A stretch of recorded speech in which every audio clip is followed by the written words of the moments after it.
It's Kelly Clarkson here to talk all things Wayfair, the best place to buy furniture, decor, and anything else you can think of to create a home you absolutely love. Some of y'all might have heard I made the cross-country move from LA to New York last year, and Wayfair has definitely helped me create the feeling of home wherever I am. I love a cozy couch and a comfy living room that feels like our little sanctuary for our family. And I love vases, I love candles, I love anything that kind of makes you feel at home and peaceful. Anyway, something about me is I love options when it comes to making my home more me. I know when I shop with Wayfair, I find options for every style, whether I'm feeling boho or farmhouse, modern, traditional, French country. I can find exactly what I need for my home and more. Everyone loves a good deal. I mean, who does not want free and fast and easy delivery? Come on.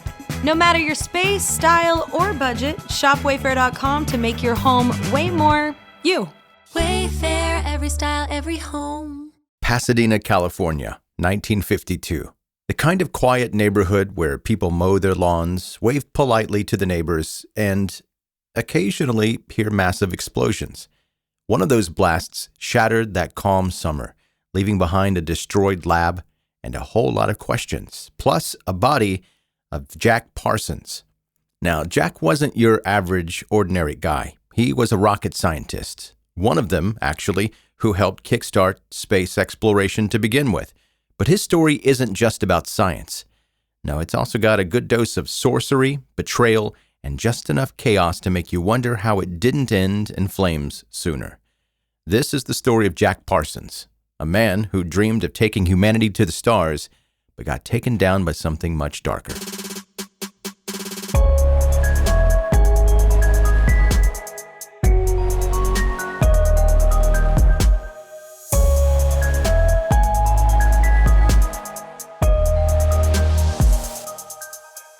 So who exactly was Jack Parsons? Imagine this, a self-taught genius who looked at the stars and thought, yeah, I can get us there. Jack was one of the co-founders of the Jet Propulsion Laboratory, the same JPL that is highly involved with NASA to this day. Back in the 1930s and 40s, he was pioneering rocket fuel, while most people were still trying to figure out how to toast bread evenly. He was obsessed with rockets, to put it lightly.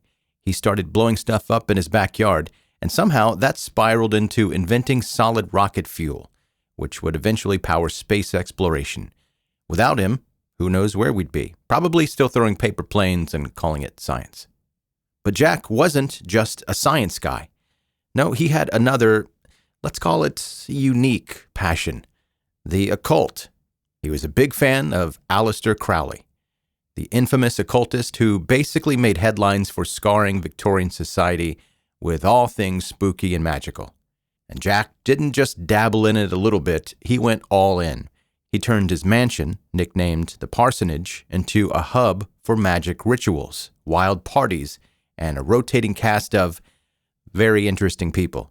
So you've got this brilliant rocket scientist who's also summoning spirits in his spare time. That's totally normal, right? But trust me, this is just the beginning of the weirdness. Now, if you thought Jack's life was already a little unconventional, buckle up, because this is where things take a sharp left turn into what in the actual F. Enter L. Ron Hubbard. Yeah, that L. Ron Hubbard, the guy who would later create Scientology. Back in the late 40s, though, he was just a charismatic sci-fi writer who didn't really like to brush his teeth. I don't know that for a fact, but look at pictures. And he somehow landed at the Parsonage. And like everything else in Jack's life, their friendship was anything but ordinary.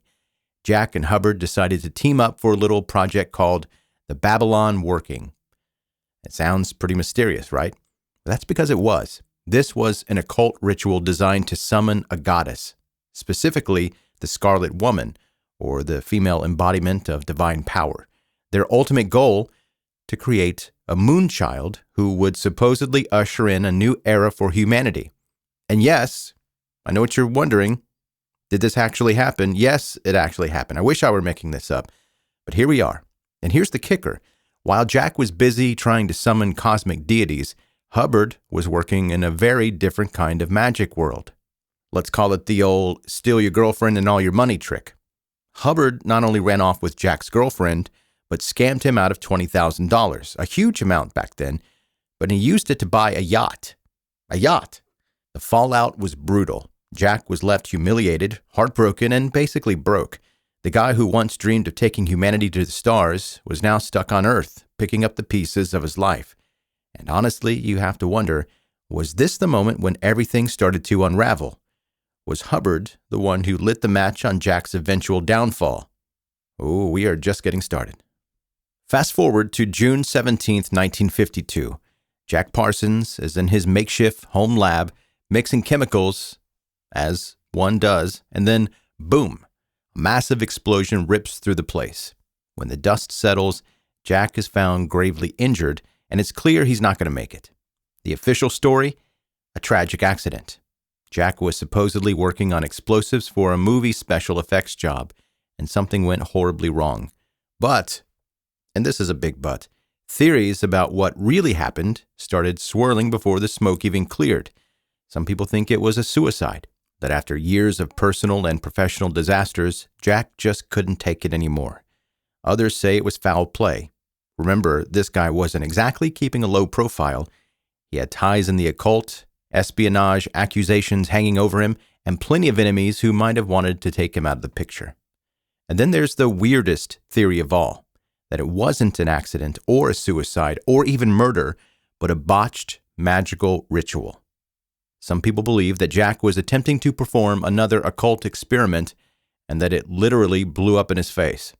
Adding to the mystery, Jack had a habit of telling people he didn't expect to live very long. He claimed he'd die young, but he'd come back as some other kind of cosmic force. So when he actually did die in this explosion, it felt a little too on brand for him. What makes it all so fascinating is that no one really knows the truth. Was Jack reckless, sabotaged, or dabbling in forces that he didn't fully understand? Whatever the case, the explosion marked the end of one of the strangest lives in American history. But we're not done yet. Let's talk about L. Ron Hubbard one last time because, of course, he's not walking away from this story clean.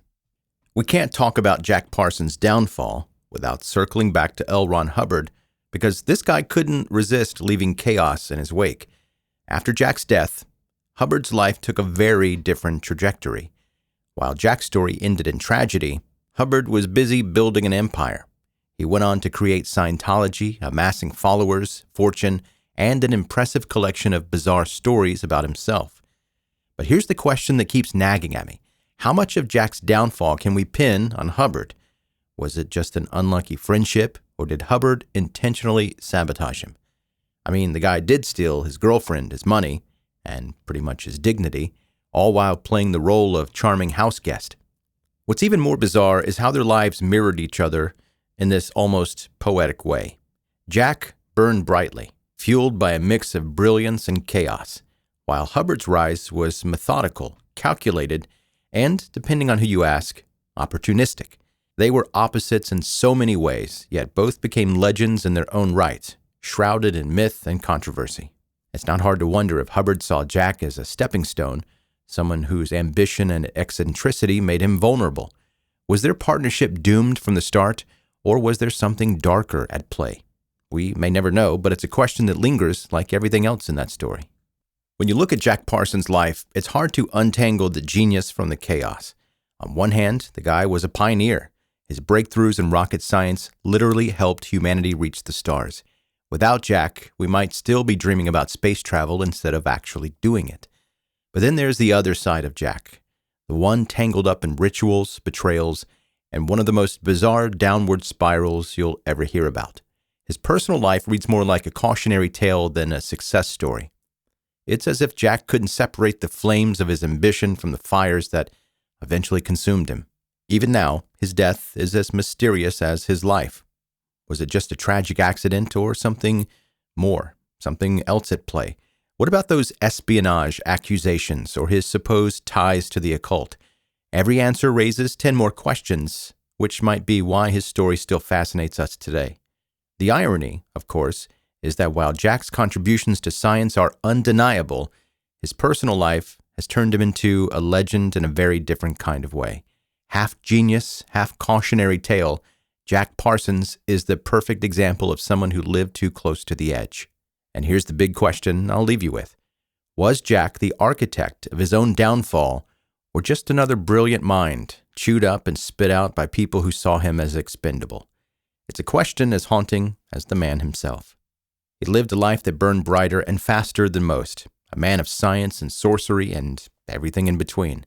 Maybe he was a visionary ahead of his time, or maybe he was just a tragic figure who trusted the wrong people. Either way, his story is a wild mix of brilliance, betrayal, and mystery that keeps us questioning even now.